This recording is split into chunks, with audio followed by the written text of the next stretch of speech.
자, 오늘 말씀은 뜨거운 불, 이런 성경 구절 있는 그대로 10절에도 있고 12절에도 있고 마지막 시대에 하나님께서 새 판을 짜시는데, 다시 말해서 갈아엎으시는데 어떤 물리적인 힘이 있는데 불로 역사한다.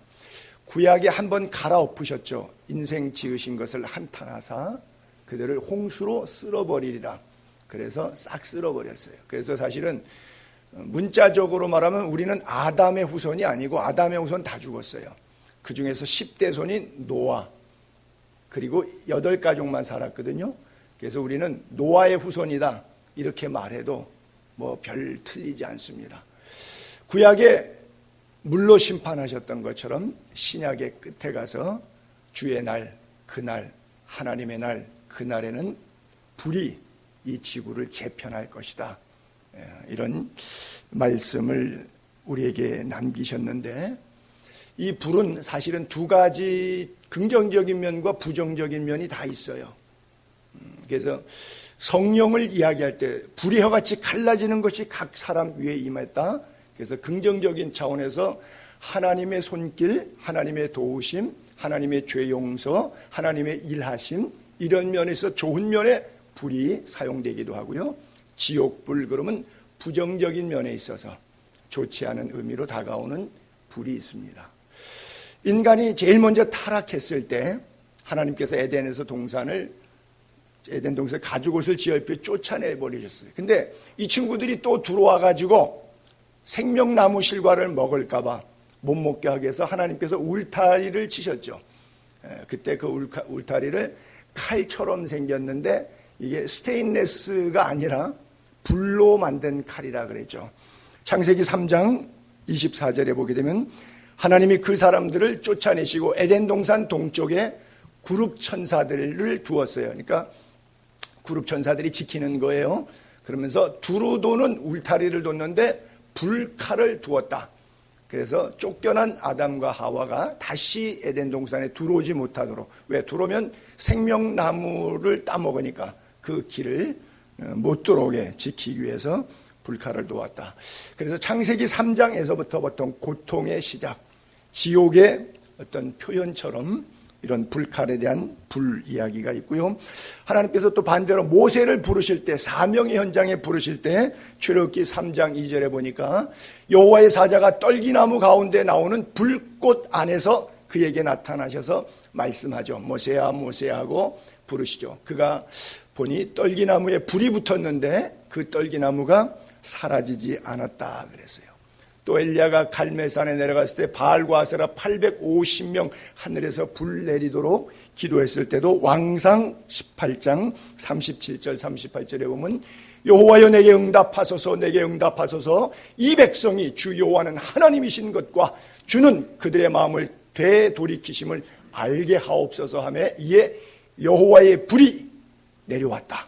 그래서 번제물, 나무, 돌, 흙 다 태우고 심지어 도랑에 16 양동이 부었던 물까지 싹 불이 핥았다 그랬어요. 이사야가 우시야 왕의 친인척인데 왕이 죽으니까 친인척으로서 별자리 떨어지는 것 같이 되었을 때, 즉 곤고한 상황에 놓이게 되었을 때, 그때 하나님께서 그를 들어서 사용하시기 시작합니다. 그때 제단 숯불, 불을 폈는데 그 숯불을 화조로 갖다가 입술에다가 대요. 자, 그 구절만 한번 잠깐 또 올려볼게요. 이사야서 6장 6, 7절에 스랍 천사 중 한 천사가 부젓가락으로 제단에서 집은 핀 숯불 손에 가지고 이사야에게 날아가서 내 입술에 대요.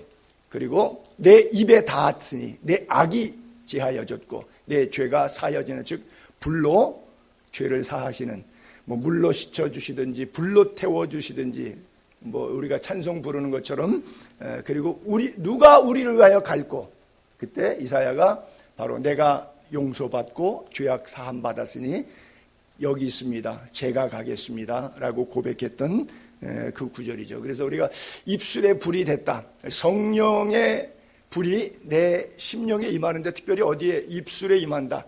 그래서 구약에 보면 내 입술에 할례를 받으라, 그렇죠? 육체 할례를 받는데 입술에 할례를 받으라. 언어의 영성. 그래서 야고보서 3장 6절에는 혀는 곧 불이요 불의의 세계라. 혀는 말이죠. 그죠? 언어. 우리 지체 중에서 온몸을 더럽히고 또 삶의 수레바퀴를 불사를 정도로 이 혀가 독하는 거죠. 그 사르는 것이 지옥 불에서 나느니라. 그래서 언어의 영성이 말씀으로 바로 되지 못한 사람 입에 칼을 찼다 그러죠. 그런데 한마디 더 해서 입을 성경은 지옥불이다 그랬어요. 그 입에서 얼마나 표독한 말이 나오는지 이게 뭐 지옥불이라는 거예요. 그러니까 인생의 삶의 수레바퀴를 아주 불태워버리는 그러므로 우리는 언어의 영성, 성령으로 제어되고 절제된 그런 언어 그리고 행동 이것이 바른 성도의 삶이다라고 하는 것이죠. 그래서 불이지만 성령의 불이지만 이 불도 또 다른 불이 있어요. 짝퉁불이 있어요. 그렇죠? 같은 하나님의 말씀인데 해석이 다르잖아요. 특별히 이런 코로나 시대를 살면서 이 교회 목사는 A가 정답이라고 그러고 저 교회 목사는 B가 정답이라고 그러고 불도 다른 불이 있어요. 그래서 레위기 10장 1절에 보게 되면 2절까지 아론의 아들 4명 있는데 첫 번째 아들이 나답이고 두 번째 아들이 아비후예요. 각각 향로를 가져다가 24시간 제단에 불을 드리도록 되어 있었는데 여호와께서 명령하지 아니한 다른 불, 제단에서 번제 드리고 남은 잿불을 가지고 향로에다 담아야 되는데 그냥 모닥불 피워서 만든 다른 불을 담아다가 여호와 앞에 분향했더니 그 불이 결국 그 사람을 죽여버리고 말았다 이렇게 되어 있어요. 그래서 같은 불이지만 다른 불들이 많아요. 예배면 다 예배가 아니라 다른 예배도 있어요. 대체 예배도 있어요. 물론 영상 예배, 비대면 예배, 대체 예배, 부득이한 경우는 하나님이 인정하십니다. 뭐 감옥에 가 있으면 어떻게 할 거예요? 또 뭐 병원에 있으면 어떻게 할 거예요? 또 해외 체류 중에 여행 중에 있으면 어떻게 할 거예요? 그런 만 부득이한 경우에는 하나님께서 인정하십니다. 그리고 몸이 불편하니까 집에서 누워 계신 분들도 계시고요. 그러나 마귀 장난 무서워서 예배 못 드린다. 여러분들에게는 그런 일이 없었으면 좋겠어요. 그래서 불이라고 다 부른 불이 아니라 대제사장 아론의 장남인 나답도 다른 불을 대체 예배를 드렸더니 하나님이 안위 받으셨다. 구약에는 뭐 직결 심판이고요. 신약 세대는 안 해도 괜찮아요. 먹고 사는데 지장 없어요. 단 주님 앞에 섰을 때 그 사람 그 인간 죽고 난 다음에 하나님이 거기에 대해서 말씀하실 거예요. 그것이 오늘 본문에 베드로가 유언적으로 우리에게 주시는 설교예요. 세상 두려워하지 말라. 정말 하나님만 두렵게 하고 살자. 이거 너희들이 보아서 여기서 돈 많은 사람 집 샀지, 땅 샀지, 수천억 재산 가지고 있지, 뭐 제 친척 가운데 그거 하루아침에 끝나버려요. 그런데 너가 죽으면 없어지는 것도 되지만 너가 안 죽어도 하나님이 다 불로 태워버려. 아무것도 안 남아. 그렇기 때문에 마지막까지 붙잡아야 될 것은 네 눈앞에 보이는 재물이 아니라 영원한 하나님 나라 붙잡아야 돼. 그 말씀을 하고 있는 거예요. 오늘 본문 10절부터 13절까지 다시 한번 띄워볼게요. 그러나 주의 날, 불타는 날이에요. 불 붙는 날 지구에 도둑같이 온다. 도둑같이 온다는 얘기는 뭐예요? 몰래 오는 거니까 무방비 상태로 평안하다 안전하다 괜찮을 줄 알았는데 그냥 와버린 거예요. 어떤 사람이 아침에 출근했는데 교통사고로 죽었거든요. 그 사람 아침에 출근할 때 몰랐을 거라고요. 그런 것처럼 도둑같이 그날이 와요. 불타는 날. 그날에는 하늘이 큰 소리로 떠나가고 물질이 뜨거운 불에 풀어지고 땅과 그 중에 있는 모든 일이 드러난다. 이 모든 것이 이렇게 풀어진, 그렇다면 남은 생에 육체에 남은 때 너희가 어떻게 살 거냐? 거룩한 행실, 경건함. 거룩한 행실은 이웃사랑이라고도 볼 수 있고요. 경건함은 하나님께 대한 예배의 자세의 삶이라고도 볼 수가 있겠죠. 갓들리라고 하는 거니까 하나님처럼 이게 경건이라고 하는 뜻이니까요. 하나님의 날이 임하기를 바라보고 간절히 사모하라. 여러분 가슴 속에 무엇을 바라보냐? 천국을 바라보고 늘 하나님 나라 사모하는 은혜가 있기를 바랍니다. 그날 하늘이 불에 타서 풀어지고 땅, 하늘 다 불타버려요. 물질이 뜨거운 불에 녹아지려니와 우리는 그 약속대로, 그렇죠? 그의 약속대로, 하나님의 약속대로 의가 있는, 하나님의 나라는 의와 희락과 평강이라 그랬죠? 천국, 의가 있는 곳 새하늘과 새 땅을 바라보도다. 그래요. 마지막 날 다 불탈 때 우리가 부르는 찬송같이 웬 말인가 내 형제여 세상 물건 불탈 때 너도 타겠구나 아니라 정말 마지막 심판의 자리에서 우리가 어여시 서게 되기를 바랍니다. 그래서 지금 베드로 사도는 계속해서 우리들에게 종말론적인 현상에 보이는 현상과 보이지 않는 현상, 즉 보이지 않는 현상에 대표적으로 지난 강의 시간에 뭐라 그랬어요? 이 사람들이 한 3가지 정도 압축해서 줬는데, 첫째 나타나는 현상이 저와 같이 이런 얘기하면 세상 사람들이 조롱한다 그랬어요. 왜? 아니 주의 약속이 어디 있냐? 창세로부터 지금까지 여전히 있다. 앞으로도 계속 있을 거다. 뭐 지구가 불타긴 뭘 불타. 그래서 조롱한다 그랬어요. 그리고 세상 사람들은 어떻게 산다고요? 자기 정력대로 각자 제 소견에 옳은 대로 산다 그랬어요. 그리고 양심에 또 느낌이 하나님이 있는 것 같은데 이러다가 죽으면 정말 지옥이 있어서 내가 지옥 가는 거 이렇게 괴롭지만 창조론에 대해서 긍정적인 생각이 들 때도 있지만 일부러 잊어버리고 진화론 쪽으로 그냥 엎어져 버려서 그냥 그래야 마음이 편하니까 신앙 양심에 꺼리 껴질 때는 일부러 잊어버리는 거예요. 아닌 것처럼 그냥 고개를 돌려버린다. 이게 대체적으로 나타나는 보이는 현상 하나고 안 보이는 현상 가운데 하나죠. 그 다음에 보이는 현상이라 그러면 지금 오늘 강의하는 부분에 불. 그렇죠. 눈앞에 보이죠. 그래서 여러분 뭐 화재 뉴스처럼 보지만 그 안에 있는 거 그냥 싹 다 타버리잖아요. 그렇게 작은 공장 하나만 타듯이 지구 전체가 다 타버린다는 거예요. 그래서 우리가 3차 대전 주로 얘기할 때 뭐 지구의 핵이 지구를 뭐 다 태우도 남으니까 그래서 너도 핵 쏘고 나도 핵 쏘고 핵무기 쏘면 지구가 다 이렇게 불타서 마지막 전쟁은 3차 대전은 지구의 3분의 1 이상이 충분히 죽을 것이다. 그러니까 한 30억 정도는 죽지 않겠느냐 뭐 이렇게 추론하기도 하는데 여러분 핵무기 없어도요. 이 핵무기가 지금 나오다 보니까 현대인들이 성경을 볼 때 자꾸 뉴스로 풀고 시대적 조류로 풀어갖고 그렇게 이해하지만 아니요. 성경 자체는 핵무기가 아니라 딱공 권총도 없는 시절에 2000년 전에 썼는데 그때 이렇게 불로 멸망할 것을 말씀하셨어요. 여러분 하나님 만드신 이 땅 자체를 지구 과학자들이 조명한 우주의 자연 법칙의 기본적인 힘 에너지가 있어요. 한번 올려볼게요. 글자로 3가지가 있는데 이 땅 자체가 에너지가 있어요. 이게 3번째가 그 중력이잖아요. 그래서 뉴턴이 누워있다 보니까 사과가 툭 떨어지니까 깜짝 놀랐고 사과가 왜 나한테로 오지? 저쪽으로 하늘로 안 날아가고 그래서 지구는 에너지가 있어서 뭔가 잡아 당기는 힘이 있기 때문에 물건이 떨어지는 거구나. 아주 상식적인 얘기인데 우리가 늘 이해하지 못했던 건데 과학자의 측면에서는 이것도 신비의 영역으로 뭔가 땅바닥 속에는 자석처럼 뭔가 자꾸 따라 당긴다. 그래서 중력이 위로 가지 않고 아래로 오는구나. 왜? 우주 유형 바깥으로 나가면 여러분 우주인 텔레비 뉴스 들어보시지만 공중에서 어떻게 돼요? 그냥 마음대로 이렇게 방구 한번 뿜기면 푹 날아가 버리고 자기가 발 디디고 땅에 쓸라 그래도 안 서지죠. 왜? 중력이 없어져 버리니까. 이 지구에는 대기권 안에는 중력이 있어서 땅에 잡아야 그럼 지구 자체의 가운데는 자성에 의해서 땡기는 힘이 있고 이게 뭐 에너지란 말이죠. 일종의. 그런 것처럼 핵력도 있고 전자기력도 있다. 그리고 중력도 있다. 왜?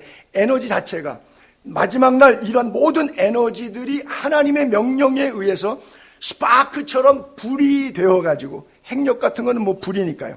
다 타고 녹아지고 지구가 없어질 수 있다. 그래서 핵전쟁 아니래도 하나님이 만드신 땅 자체에서 마지막 판 갈아엎으시면 지구가 하늘과 땅이 불타서 없어질 수 있는 그 속에 우리가 살고 있는 거죠. 그런데 지금까지는 이것이 하나님의 손에 붙잡혀 있는 거예요. 히브리서 기자는 이것을 이렇게 표현하고 있어요. 히브리서 1장 1절부터 보면 옛적에 구약시대 선지자들을 통해서 여러 부분, 여러 모양으로 우리 조상들에게 말씀하셨다. 이 내용을. 이 모든 날 마지막에 아들을 통하여 예수를 통하여 우리에게 말씀하셨다. 이 아들 예수 그리스도를 만유의 상속자로 세우시고 또 그로 말미암아 모든 세계를 하나님이 지으셨죠. 이는 하나님의 영광과 광채죠. 그 본체의 형상이죠. 그의 능력의 말씀으로 만물을 붙들고 지금 바로 현재 상황을 설명하고 있어요. 하나님의 능력, 예수 그리스도의 능력, 말씀으로 만물을 붙들고 있어요. 그 다음에 가장 중요한 예수님이 이 땅에 오신 초림의 이유, 십자가 지셔서 인류 구원하실 죄를 정결케 하는 일을 하시고 이제 부활 승천하셨죠. 높은 곳에 계신 지극히 크신 하나님 우편에 앉아. 지금 현재 진행형 ing 현재를 상태를 이렇게 설명한 거예요. 옛적에 그랬는데 예수님 오셨고 구속 완성하셨고 지금은 하나님 우편에 가셨다. 그러면 앞으로 어떻게 될 것이냐. 히브리서 12장 밑으로 더 내려가게 되면 말씀으로 붙드셨던 이 땅을 어떻게 하신다고 나와요. 너희는 삼가 말씀하신 이 부분을 거역하지 말라. 말씀과 규례와 법도대로 사는 것 거역하지 말라는 거예요. 그 소리가 땅을 진동한 것처럼 이제는 약속하여 이르시되 내가 또 한 번 아니라 하늘도 땅도 다 진동하게 할 것이다. 이 또 한 번이라 하심이 뭐냐? 진동하지 아니한 것을 영원히 존재할 땅으로 지금의 땅을 바꾼 거예요. 아주 진동이라고 이렇게 표현했는데 그 만든 것들이 변동될 것을 나타내십니다. 그렇죠? 그래서 히브리서 1장의 약속들을 붙드시는 것이 현재 진행형이고 앞으로 영원히 존재할 땅으로 이 땅을 변동시키실 것이라고 뒤집어 엎으신단 말이에요. 불러. 그러므로 우리가 흔들리지 않는 나라를 받아. 우리는 어디에 살아요? 천국 사는 거예요. 이 땅에 살아도 여기 있다 저기 있다가 아니라 너희 안에 있는 하나님의 나라 은혜를 받자. 은혜를 받자 뭐예요? 말씀대로 살자. 이로 말미암아 경건함과 두려움으로 하나님을 기쁘시게 섬길지니. 우리 하나님은 어떤 하나님이라고 수식했어요? 다 없애버리는 뭘로? 불로 소멸하시는 하나님이시다 그랬어요. 그래서 구약시대 때 분명히 홍수심판이 있었던 것처럼 신약시대 그날 하나님의 날 주의 날 도적같이 임하는 그날 반드시 불심판이 있음을 믿게 되기를 바랍니다. 여러분 사실은 천국이 지옥 같고 지옥이 천국 같은 그런 상황을 제가 이 시예를 한번 들어볼게요. 유황불로 멸망당하기 이전에 소돔과 고모라성 사실은 아브라함이 조카 롯하고 함께 살았는데 하나님께서 축복해 주셔서 짐승이 많다 보니까 떼를 몰고 다니는 목초지 때문에 싸움이 나니까 아브라함이 약속을 하죠. 불러다가 네가 좌하면 내가 우, 네가 우하면 나는 좌할 테니까 좀 떨어져서 목양을 하자. 그 구절만 한번 볼게요. 창세기 13장 9절에 보게 되면 내 앞에 온 땅이 있지 않냐나 나를 떠나가라. 내가 좌하면 나는 우, 내가 우하면 나는 좌. 이에 롯이 눈을 들어서 지역 탐색에 들어갔어요. 그러니까 요단 지역을 바라보니까 소알성까지 쫙 보니까 물이 넉넉해요. 요단강 물이 그쪽으로 막 차고 넘쳐요. 푸르러요. 그러니까 초목지가 있으니까 양치기가 좋아요. 여호와께서 소돔과 고모라를 멸하시기 전에는 어떤 모습이냐? 에덴 동산 같아 보였어요. 굉장하죠. 멸망당하기 전에 소돔과 고모라 상태, 에덴 동산. 그 다음에 애굽은 나일강이 있으니까 아주 비옥한 땅의 대표적인 나일 문명의 발산지가 바로 이게 애굽 땅이었거든요. 그러니까 에덴 동산 같고 나일강 지역의 풍요로움과 같은 땅이니까 거기 갔어요. 근데 거기가 어떻게 됐죠? 지옥이 됐죠. 네, 그래요. 자, 그럼 반대로 보게 되면 이제 유황불 같았던 풀무불 속에 다니엘서 3장 26절에 보게 되면 세 친구 이야기가 이렇게 써 있죠. 느부갓네살이 맹렬히 타는 풀무불 아기까지 가서 부르죠. 불 속에 집어넣었어요. 근데 안 죽었어요.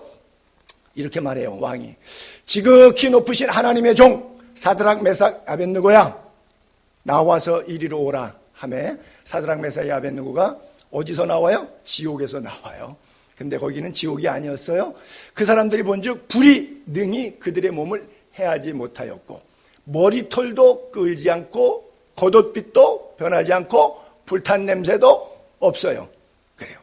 그 맹렬한 심판의 불이지만 지극히 높으신 하나님의 사람들에게는 불이 아니었어요. 그 좋은 에덴 동산 같은 곳은 유황으로 망했고 7배나 뜨거운 풀무불 속에 들어갔지만 하나님의 아들이 함께 하셨기 때문에 예수 그리스도의 영이 존재하는 환경 상황은 불같은 시험의 현장은 결국 그들을 해하지 못했어요. 오늘 이 시대를 살아가면서 여러분들은 어느 속에 살기를 원하십니까? 불같은 시험 많으나 겁내지 맙시다. 구주의 권능 크시니 이기고 남겠네. 지난 목요일날 우리 박조도 목사님이 목회 나눔을 하는데 목사님들에게 그런 1시간 얘기하는 가운데 그런 말씀을 하시더라고요. 평화시장에서 돈을 많이 버는 이렇게 부자 아는 권사님이 목사님 한번 식사 대접하겠다고 그래서 갔는데 정말 어마어마하게 의리하게 식사 대접을 받았대요. 참 감사하다. 그런데 그 다음 주간에 그 자녀 식사 대접 자녀를 통해서 얘기를 들었는데 그 평화시장 자기 가게가 불이 타갖고 홀라당 다 타버렸대요. 그러니까 목사님이 걱정이 된 거예요. 저 양반 목사님한테 이렇게 극진히 다 대접 잘했으니까, 주의종 대접 잘했으니까 이제 복 받고 목사님 대접한 다음에 그저 거래가 더 늘어나서 사업 잘 됐어요. 이런 얘기 들으면 목사가 좋은데 목사 대접 그렇게 극진하게 했는데 어려워졌다 이런 얘기 들으니까 목사가 마음이 불편하잖아요. 그래서 걱정해서 염려해서 권사님 어떠세요? 마음이 힘들죠? 그러고서 연락을 드렸더니 그 권사님이 그러더래요. 목사님 이런 일 살면서 한두 번 당합니까? 우리는 믿음이 있어서 괜찮아요. 그러시더래요. 나는 누가 목사고 누가 권사인지 잘 몰랐어요. 그 간증을 들으면서. 불같은 시험 이기는 성도님들 될 수 있기를 바랍니다. 인생에 시험이 없는 인간이 있습니까? 광야라고 그러죠. 인생길이요. 여러분 광야에 두 사람이 놓였는데 한 사람은 다윗이에요. 18세부터 30세까지 12년 동안 광야에 살았어요. 왜? 사울이 죽이려고 그러니까 너무너무 힘든 광야. 인생에 이렇게 척박한, 아니 골리앗을 이겨서 승승장구하고 잘 나갈 줄 알았는데 특별히 사무엘 선지자가 자기 집에 와서 7형 다 놔두고 막내 자기에게 안수할 때 여호와의 영이 다윗에게 임하니라 그래서 성령의 충만함을 입었는데 많은 사람들이 천천만만으로 추종 세력들도 많아졌는데 고작 결과론적으로는 어떤 일이 벌어져 12년 동안 광야 생활했어요. 광야가 어떤 곳이에요? 불뱀이 있고 간조한 땅이고 물이 없는 땅이고 척박한 땅. 인생 살다 보니까 광야에 노출될 수 있어요. 똑같은 한 사람도 광야에 갔죠. 다윗을 죽이려고 사울. 그렇죠? 그는 그 광야 생활 속에서 자기가 가진 왕권, 인적인 권세, 물질적인 권세, 군사적인 권세, 이 경제력을 총동원해갖고 뭐 하는 거예요? 광야에서 사람 죽이려고, 살인하려고. 똑같은 나그네 인생길 살면서 어떤 사람은 긍정적인 모습으로 사는 사람이 있고요.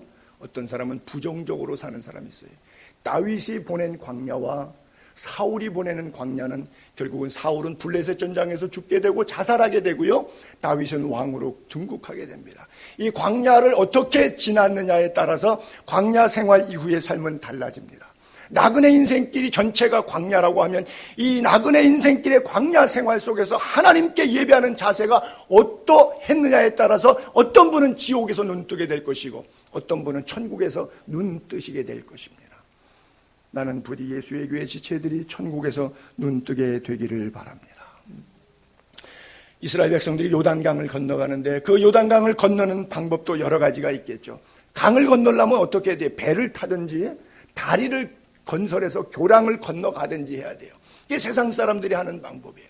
근데 하나님의 사람 이스라엘 백성들은 어떻게 건넜죠? 법궤를 모시고 하나님 말씀 붙잡고 그냥 건너갔어요. 그렇죠? 하나님의 법궤를 매는 순간 그들의 발이 요단강에 멎는 순간 요단강이 멎어서 온 이스라엘 백성들이 다 건너갈 수 있었어요.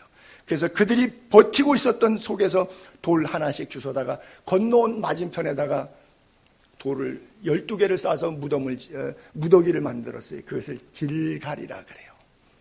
바로 그들이 거했던 길갈의 승리, 여러분들의 삶의 승리가 되기를 바랍니다. 하나님의 말씀 메고 나가기를 바랍니다. 말씀 붙잡고 승리하게 되기를 바랍니다. 그래요. 결국 예수 그리스도를 믿고 최종 목적지, 최종 가치는 여러분들이 천국 가셔야 돼요. 20년, 30년 교회 다녔는데 눈 떠보니 지옥이면 안 되잖아요. 여러분, 천국과 지옥을 예수님께서 이 땅에 계실 때 비유로 설교하신 내용이 있죠. 그 전문을 길지만 제가 쭉 다 읽을게요. 여러분들이 잘 아시는 누가복음 16장에 19절부터 자, 한 부자가 있어 자색 옷, 고운 배옷 입고 날마다 호화로이 돈 많으니까 예쁜 옷 입고 맛있는 반찬 먹었다는 거예요. 그런데 나사로라 이름한 한 거지가 헌데 투성인데 그 대문 앞에서 버려진 채 선을 알고도 행하지 않으면 죄예요. 버려졌어요. 부자가 알고 있으면서 그 부자의 상에서 떨어지는 것을 배불리려 하며 심지어 개들이 와서 그 헌대를 핥더라. 이 부자는 아주 고약한 부자죠. 이에 거지가 죽어 천사들에게 받들려 아브라함 품에 들어가고 부자도 죽어 장사되며 그가 음부에서, 자, 지옥에서 고통 중에 눈을 들어 멀리 바라보니까 아버지 아브라함의 품에 나사로가 보여요. 그리고 불렀어요. 아버지 아브라함, 나를 긍휼히 여기사 나사로를 보내서 그 손끝에 물 적셔서 내 혀 한 방울만이라도 좀 싸늘하게 해주세요. 내가 불꽃 가운데 너무 괴로워요. 힘들어요. 아브라함이 이르되 예, 너는 살았을 때 좋은 것 받았고 선 안 행했잖아. 나사로는 고난을 받았으니 이것을 기억하라. 이제 그는 여기서 위로받고 너는 거기서 괴로움 받는다. 보따리 받고 맸다 이거죠. 그뿐 아니라 너희와 우리 사이에 큰 구렁텅이가 놓여 있어 여기서 너희에게 건너가오되 갈 수 없고 거기서 우리에게 건너올 수도 없다. 이르되 좋습니다. 그러면 두 번째 기도 제목, 아버지 구하오니 나사로를 내 아버지 집에 보내서 내 형제 아직 5명 살았는데 그들에게 증언해서 이 고통받는 곳에 오지 않게 전도해 주세요. 아브라함이 이르되 아니다. 그들에게 교회도 있고 목사도 있고 교회 예배당 다니는 친구 집사도 있고 다 있다. 그들에게 들을지니라. 이르되 아니요, 그렇지 않습니다. 그렇게 하면 약해서 잘 안 돼요. 근데 만약 죽은 나사로가 그들에게 가서 직접 얘기하면 우리 형제들이 다 부자니까 나사로 잘 알아요. 우리 집 문 앞에 그지. 그러니까 나사로가 살아서 이렇게 얘기하면 그때는 회개할 거예요. 그랬더니 아니다. 그 옆 동네 교회가 수두룩 빡빡하다. 상가마다 교회다. 모세와 선지자들 듣지 않으면 비록 죽은 자 가운데 살아나간 자가 있을지라도 조롱할 뿐이지 절대 그 간증 설교에 회개하지 않는다 하였느니라. 그렇게 써 있어요. 그래요. 여러분, 천국과 지옥의 차이. 보세요. 여기가 지옥으로 떨어졌어요. 어두워요. 캄캄해요. 근데 저쪽이 천국이에요. 밝아요. 그러면 어두운 데서는 밝은 데가 잘 보여요. 근데 밝은 데서는 어두운 데가 안 보여요. 나사로는 지금 지옥에 누가 갔는지, 부자가 갔는지 어땠는지 아무것도 모르고 그냥 천국에서 영생복락 누리고 희희낙낙하고만 있는데, 부자는 그것을 고스란히 올려다보는 거예요. 왜? 깜깜한 데 있으니까 밝은 데 다 보이잖아요. 나사로 이름까지 기억하고 있어요. 이름까지 기억하고 있어요. 상황에 대해서 하나도. 여러분, 천국에 가면 기억이 안 나요. 지옥에서는 다 기억이 나요. 만약에 천국에 가서도 기억이 그대로 난다 그러면 내 엄마 아버지가 지옥 갔는데 예수 안 믿어서 천국에서 엄마 아버지가 지옥에서 고통하는 거 모습 이렇게 뒤따 보고 있으면 이게 천국 생활이겠어요? 아니죠. 반대로 지옥에 가 있는 우리 여의도에 살았던 그 큰아버지는 천국에 있는 내 모습을 보면서 한없이 부러워서 내가 저 새끼 말 들을 걸.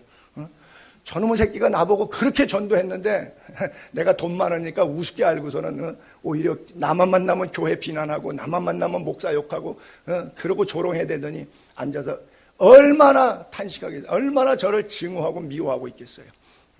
5만 6두 문자 욕을 저한테 다 퍼부면서 이를 갈고 슬피 울며 고통 가운데서 소금 치듯이, 왜 배추 속 졸일 때 소금 치고 졸일 때 소금 치듯이 불꽃이 땀구멍 속에 들어와서 견딜 수 없을 정도로 그런 생활하고 그러면서 탄식하고 있을 거예요. 여러분, 천국과 지옥은 분명히 있는데 상황이 그렇다고 누가? 예수님이 비유적으로 설교해 주셨어요. 그래서 천국에서는 기억되지 않지만 지옥에서는 다 보이고 다 기억이 생생히 살아남아 있는 곳이에요. 사두개인들은 영을 믿지 않습니다. 바리새인들은 영을 믿어요. 둘이 붙었어요. 그리고서는 이 문제를 가지고 사두개인들이 예수께 와서 이런 질문합니다. 예수님, 하나 물어볼 테니까 좀 가르쳐 주세요. 이스라엘의 전통적으로 율법에 형사치수제도가 있어서 7 형제가 있는데 첫 형이 죽었는데 자식이 없이 죽어요. 자식이 있고 죽으면 상관없지만 자식이 없고 죽으면 둘째 동생이 형수에게 들어가서 자식을 하나 남겨줘야 돼요. 근데 자식 없이 7명이 순서대로 다 죽었어요. 나중에 다 천국 갔어요. 그러면 천국에서 7 형제를 다 지나간 이 부인은 누구 아내가 되는 거예요?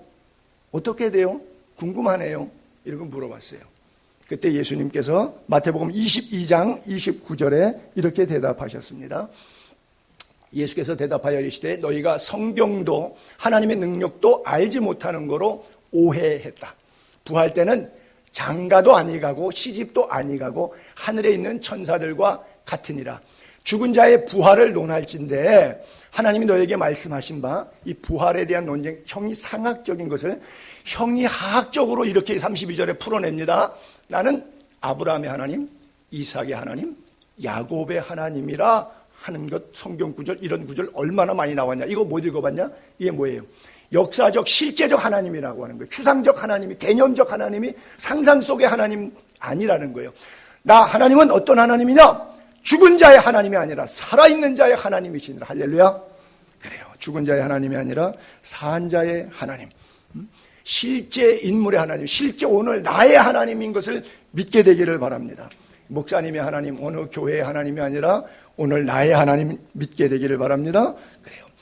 부활 이후의 모습도 성경은 우리에게 분명히 가르쳐 줬잖아요. 부활장 고린도전서 15장 51절부터 53절까지 보라, 내가 너에게 비밀을 말하노니 우리가 다 죽은 것으로 끝난 것이 아니라 마지막 나팔에, 그날, 하나님의 날, 주의 날, 도적같이 많은 그날 순식간에 호련히 다 변화한다. 순식간에 호련히 다 변화해. 나팔 소리가 나매 죽은 자들이 썩지 아니할 것으로 다시 살고 우리도 변화, 익스체인지. 이 썩을 것이 이대로는 썩을 죠. 지금 우리 다 썩을 모습을 갖고 있어요. 근데 부활체는 썩지 아니할 형체가 익스체인지 되는 거예요. 이 죽을 것이 지금 우리는 다 죽어요. 100%. 근데 다시는 영생복락이기 때문에 죽지 아니할 것으로 순식간에 호련히 다 변화한다라고 하는 거예요. 자, 예수를 믿는 사람도 예수를 안 믿는 사람도 이 구절은 똑같이 해당됩니다. 그래서 영원 무궁히 사는데 한쪽은 지옥에서 영원 무궁히 살고 고통당하면서 한쪽은 천국에서 영원 무궁히 삽니다. 이 사실을 믿는 사람도 있고 안 믿는 사람도 있어요. 자연적으로는 이치가 이해가 안 돼요. 예를 들어서 개구리가 알을 낳는데 그 알이 어류처럼 이 올챙이가 됐어요. 근데 어느 날 갑자기 이게 또 개구리가 돼요. 조그만한 알에서 이게 번데기가 나오고 나비가 돼요. 겨자씨 같은 작은 것이 나무가 돼버려요. 사람이 깃들 만한 말도 안 되는 형체가 이 형체로 봤을 때는 저 형체로 변화될 것 같지 않은데 분명히 변화되는 것이 자연의 이치인 것처럼 우리도 마찬가지 순식간에 호련이다. 자, 하나님이 천지를 창조하셨다고 믿는다면 모든 자연을 그렇게 변화체로 우리 현상 속에 하나님을 알 수 있도록 성경은 특별 계시, 자연은 일반 계시, 두 계시를 통해서 하나님이 살아계시다는 걸 분명히 창조론으로 보여주셨는데 이걸 안 믿는 거예요. 짐승의 세계의 자연 세계의 변화는 맞는데 그 짐승 자연과 똑같이 인간이 하나님의 피조물인데 그 짐승이나 식물 생물체와 똑같이 인간도 그런 존재 속에서 얘네들의 변화는 믿는데 나의 변화는 믿지 않는 이 어리석은 인간을 보세요. 이게 99%일 겁니다. 참 신기하죠. 그러니 나는 여러분들이 너무 기특해요. 정말 뽑고 뽑은 사람들입니다. 이 거짓말 같은 얘기를 믿고 이 자리에 앉아 계셨으니까. 나사로가 부활했을 때 사람들이 믿었습니까? 아니요. 안 믿었어요. 나사로 부활이 요한복음 11장인데 보세요. 부활 이후에 요한복음 11장 47절부터 교회 지도자들의 모습을 보세요. 이에 대제사장들, 서기관, 바리새인들이 공회를 모았어요. 회의하자. 큰일 났다 이거. 이 사람들 예수 그리스도가 많은 표적을 해. 나사로 막 살리고 막 우리가 이거 어떻게 하냐, 이걸 어떻게 못 믿게 만들까? 만일 이대로 두면 모든 사람이 다 믿어버리겠다. 야, 이러다가 예수 다 믿는 거 아니야? 예수 못 믿게 하자. 예배 못 드리게 하자. 이러다가 로마인들이 와서 우리 땅, 우리 민족 다 빼앗아 갈 거야. 돈, 경제, 땅 이런 것을 구실로 내세워서 안 돼. 예배 방해하자. 그래요. 그날부터 그들이 예수를 죽이려고 모의했어요. 여러분, 나사로의 부활 사건을 보면 예수님, 제가 가진 그동안 일천한 지식이 정말 미련했군요. 예수님 믿을게요. 이게 정답입니까? 그걸 눈으로 보고도 그것 때문에 감동받은 사람들 보면서 시기질투하면서 이놈 죽여버리자. 예배 못 드리게 하자. 예수 그리스도 기독교, 개독교 말살내자. 기독교 재편하자. 이게 인간인데 대제사장들, 즉 정치, 행정, 종교 권력 가진 사람들이 하는 짓들인데 1세기 박해 시대 로마의 네로라든지 뭐 하드리아누스라든지 도미티아누스 이 박해 왕들과 똑같은 시대에 사는데 그 시대나 이 시대나 전혀 다르지 않은 모습으로 예수 그리스도의 부활을 부인하는 삶을 살아가요. 여기에 모인 우리 주의 은총 받은 자녀라. 그렇죠? 2절이 참 멋있는데 주님이 뜻하신 일 헤아리기 어렵더라도 여러분 나그네 인생 이렇게 광야 살면서 다 이해돼요? 저는 우리 여기 최연한 근산에 만져 계신데 작년 한 해 동안 1월 달에 남편 돌아가시고 또 아들, 딸 어려움을 겪을 때 너무 힘들어 하셨을 거예요. 그거 뭐 하나님 살아계신 거예요? 하나님 왜 이러시는 거예요? 뭐가 문제예요? 얼마나 많은 1년 내내 고민하시면서 갈등하셨을 거예요. 주님이 뜻하신 일이 헤아려지지가 않아요. 뭐 우리 최 권사님 뿐이겠습니까? 여러분 각자 말 안에서 창피할까봐 목사한테 기도 제목 내놓지 못해서 갖고 있는 속앓이들, 그 많은 싸움들, 재판들, 질병들, 고난들, 역경들 많이 있죠. 그거 드러내면 신앙에 치불해서 그 믿음이 없냐고 욕할까봐 말도 못하고 혼자 끙끙 앓았던 그런 것들, 해석이 안 되는 부분들 어렵죠. 그러나 언제나 주 뜻 안에 내가 있음을 믿노라. 그 형통하는 일도 불통하는 일도 모든 것이 언제나 주 뜻 안에 있음을 내가 믿노라. 사랑과 말씀들이 나를 더욱 새롭게 하니 그럴수록 고난당한 것이 내게 유익이라. 이를 통하여 내가 주의 율례를 배우게 되었다. 때로는 넘어져도 최후 승리를 믿노라. 그래요. 때로는 넘어지죠, 광야에서. 그러나 최후 승리는 내가 잘나서 승리하는가? 예수님이 이기셨으니까. 너희가 세상에서는 환난을 당하나 담대하라. 내가 세상을 이기었노라. 십자가로 이기셨으니까 대장 되신 예수, 앞서가신 예수, 우린 뒤따라가면 그분이 주시는 은혜와 능력으로 살게 되었으니까 세상에 주는 평안은 찰나적 반딧불 기쁨이지만 하늘 위로부터 내리는 평안은 세상이 주는 것 같지 않기 때문에 우리가 두려워하지 않고 강하고 담대함으로 세상을 이길 수 있는 거죠. 이 믿음 더욱 굳세라. 왜? 주님이 지켜주신다. 어두운 밤에도 밝은 빛으로 인도하여 주시는 분이 우리 주님 아니십니까? 그 주님을 믿는다면 세상에 아무리 우리를 힘들게 하는 풍랑이 이뤄온다 할지라도 우리가 믿음으로 승리할 줄로 믿습니다. 우리는 이 땅을 영원히 살지 않습니다. 그렇죠? 영원히 살지 않아요. 그래서 노후 준비도 중요하지만 사후 준비가 더 중요하다고 늘 말씀드려요. 그러나 제가 사후 준비를 지나치게 강조하다 보면 어떤 분들은 나그네 인생길 경제적으로 상황적으로 너무 척박하고 힘드니까 아유 주님이나 빨리 왔으면 좋겠다. 그리고 오늘 하루의 삶을 너무 이상한 쪽으로 광신 쪽으로 가서 살까봐 저는 그것이 걱정이에요. 이제 여러분들에게는 사후 준비에 대한 이야기보다 현세를 좀 행복하게 사십시오라고 설교를 바꿔야 될 정도로 여러분들이 쇠뇌가 좀 됐을 것 같아요. 이 땅 영원하지 않고 주님께서 분명히 말씀하시듯이 불로 다 불태워질 것입니다. 세상에 빠져 살지 않게 되기를 바랍니다. 그러나 그날이 오기까지 여러분들은 염세주의로 살지 말고 극단적 종말론적 그런 사람으로 살지 말고 하루하루 더 성실하게 건강하게 즐겁고 행복하게 살기를 바랍니다. 성경을 어디를 봐도 하나님이 인간을 만드시고 생육하고 번성하고 축복하셨기 때문에 인생은 아름답고 행복하게 살도록 지음받은 존재임을 믿으시기 바랍니다. 나서 고통 중에 살다가 고통 중에 죽으라고 하나님께서 인간을 만드신 것이 아니라 인생은 행복하게. 제가 어디 가면 꼭 이렇게 예화나 간증으로 쓰는 것이 그리스에 갔을 때 한 형제를 신방하실 때 칼레이 써 있는데 교통사고로 전신마비가 돼서 평생을 불구로 살아가는 49살 먹은 요르고라고 하는 형제. 신방 가서 앉았더니 그 형제가 저한테 했던 말. 이조인의 오모르피. 인생은 아름다운 거예요. 제가 그날 얼마나 충격을 받았는지. 어디 가도 이 얘기는 참 제가 아마 100번도 더 어떤 모임에 가면 100번도 더 했을 거예요. 나는 평생을 휠체어에 앉아서 손끝 하나 하지 못해서 80 노모가 밥 떠먹여주고 기저귀 대소변 갈아주고 이러고 살아야 되는 형제, 자기 인생을 얼마나 탄탄하겠어요. 평생을 카레이서로 액티비티하게 살았는데 그 돈 많은 부자인데 근데 45세의 사고로 그러고 제가 만났을 때는 49세 한 4년 지난 때인데 병으로 4년 동안 그러고 살고 남은 생에 평생 죽을 때까지 그러다가 죽어야 되는 그 인생을 살아가는데 그 형제가 말하기를 목사님 인생은 아름다운 거예요 라고 말해요. 제가 신방 하러 갔다가 신방 받았다니까요. 그래요. 인생은 아름다운 것, 그 아름다움을 믿게 되기를 바랍니다. 그러나 그러나 이 세상이 다가 아님도 꼭 명심하며 살게 되기를 바랍니다. 성경은 누누이 육신은 무너지는 것을, 육신의 장막이 무너지면 하나님의 손으로 지은, 사람의 손으로 짓지 않은 장막이 하늘로부터 내려온다.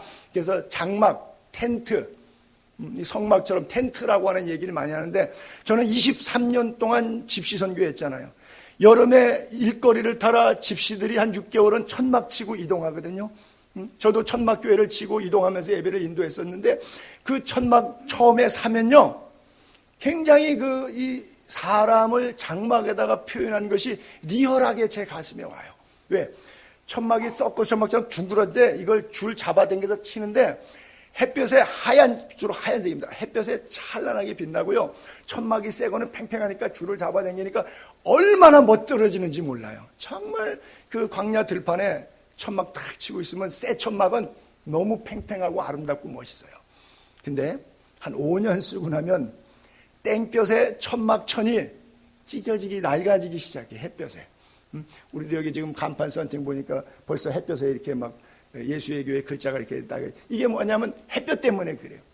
햇볕에 이길 장사가 없는 거예요, 자연이. 그 다음에 비 맞죠, 눈 맞죠. 그러다 보니까 수분에다가 땡볕에다가 한 5년만 쓰게 되면 팽팽한 게 다 쭈글쭈글해지고 여기저기가 찢어지기 시작해요. 인생이 장막 같아요. 우리 삶이 그렇게 팽팽한 것 같지만 비바람에 세월 지나니까 찢어지고 병들고 나약하고 연약한 모습이 되는 거예요. 그래서 너희 육체는 장막이다. 그 장막은 다 무너진다. 그리고 하나님의 손으로 짓지 않은 새로운 장막이 온다 그랬어요. 여러분들 기억 속에, 특별히 나이 많으신 분들 생각 속에 부모님에 대한 추억이 있을 거예요. 어린 시절 내가 어렸을 때 부모님들의 추억, 부모님들의 이야기가 남아있을 거예요. 근데 지금은 뭐죠? 다 돌아가시고 옛날 이야기 됐죠. 그거 시계바늘 한 바퀴 더 돕니다. 이제 우리 여기서 다 떠난 다음에 우리의 자녀들이 우리 부모님이 이랬어 저랬어 하는 추억을 갖고 있을 거예요. 그 순간 여러분들이 어린 시절 부모님 살아계실 때 그 추억이요, 그냥 없어졌어요. 기억 속에 남았는데 시간이 그렇게 먼저 흘러가 버렸어요. 시간이 또 그렇게 시계바늘이 한 바퀴 더 돌 거예요. 여러분, 그러므로 우리가 구원받은 이후에 남은 생에 어떻게 살아야 할까요? 오늘 베드로가 우리에게 교훈한 것처럼 거룩한 행실과 경건함으로 새 하늘과 새 땅을 소망하며 살라고 말씀하고 있습니다. 여러분, 하늘과 땅 다 없어집니다. 시편 102편 26절 27절에 하늘과 땅은 없어진다. 베드로는 이것을 불로 없어진다고 표현했는데요, 여기는 뭐라고는 말은 안 했는데 하늘과 땅은 없어진다. 그러나 주님은 영원히 존재하신다. 스스로 계신 하나님은 영원히 계시죠. 그것들은 뭐예요? 하늘과 땅이죠. 옷같이 낡아요. 그렇죠? 의복같이 바꿔 입으면 그냥 바꿔 입는 거예요. 여러분 옷 바꿔 입잖아요. 그런 식으로 하나님께서 만든 지구를 불태워서 또 바꾸면 바꾸시는 거예요. 변형하면 또 변형시키는 거예요. 그러나 주님은 한결같으시고 주의 연대는 영원 무궁한 거예요. 여러분, 잠시 왔다가 사라지는 천년이 하루 같고 하루가 천년 같은 이 땅의 삶 속에서 하나님의 시간, 하나님의 시선으로 이 땅을 바라보고 그 말씀이 여러분들의 가슴에 살아있게 되기를 바랍니다. 그래서 새하늘과 새 땅을 바라보는 믿음으로 이 땅을 거룩한 행실과 경건하게 살자고 베드로가 그렇게 이야기하고 있는 거예요. 요한계시록 21장에 보게 되면 21장 1절에 또 내가 새하늘과 새 땅을 보니 처음 하늘, 지금 우리가 살고 있는 곳이죠. 처음 하늘과 처음 땅은 불로 없어집니다. 그리고 바다도 다시 있지 않더라. 또 내가 보니 거룩한 성 새 예루살렘, 신천지죠. 새하늘과 새 땅, 하나님께로부터 하늘에서 내려오니, 너무 멋있는데 어떻게 표현했냐, 신부가 남편을 위하여 하얀 웨딩드레스 입고 화장 예쁘게 하고 쫙 단장하면 너무너무 아름답죠. 눈부시도록 찬란하죠. 그래서 신부 대기실에 가면 너도 나도 다 사진 한 장 같이 찍자고 뭐 아주 난리죠. 마치 새하늘과 새 땅이 이 땅에 내려올 때에, 우리가 하나님 나라 임할 때에 그 흥분되는 것이 신부가 남편을 위하여 단장하듯, 여러분 저도 하도 오래돼갖고 그 감정이 없었는데 신랑 신부 결혼할 때 그 결혼 때 그 감동 얼마나 감격스럽습니까? 신부가 남편의 단장한 것 같더라. 여러분 안에 이 감격이 다시 살아날 수 있게 되기를 바랍니다. 그래요. 지상교회는 불완전하고 다 투쟁하는 교회지만 그럼에도 불구하고 천상교회는 완전하기 때문에 그 나라를 바라보는 믿음으로 살게 되기를 바랍니다. 우리가 예수 믿는 최고의 지향점은 아버지 집에 가는 거예요. 본향집에 돌아가는 거예요. 광야길 살다가 길 잃어버려서 본향으로 가지 못한다면 얼마나 서글픈 일이겠어요. 교회를 평생 다녔는데 지옥 가면 얼마나 서글픈 일이겠어요. 지상의 교회는 천상교회의 본체의 지점처럼 모형일 뿐입니다. 모형에 불과하지만 지상교회를 통하지 않고는 천상교회에 갈 자가 없습니다. 나로 말미암지 않고는 아버지께로 갈 자가 없다고 오직 예수 그리스도의 십자가를 믿는 그분만이 길이요 진리요 생명임을 믿는 사람만 하나님 나라에 이를 수 있기 때문에 천국은 죽은 다음에 결정되지 않고 지금 결정되는 겁니다. 보라 지금은 은혜 받을 만한 때요 보라 지금은 구원의 날이로다. 여러분에게 이 구원의 확신이 있게 되기를, 천국의 확신이 있게 되기를 바랍니다. 마지막 구절을 우리 한 구절 다 같이 읽어볼까요? 시편 84편 10절 같이 읽습니다. 시작. 주의 궁정에서의 한 날이 다른 곳에서의 첫날보다 나은즉 악인의 장막에 사는 것보다 내 하나님의 성전 문지기로 있는 것이 좋사오니 만군의 여호와여 주께 의지하는 자는 복이 있나이다. 아멘. 기도하겠습니다.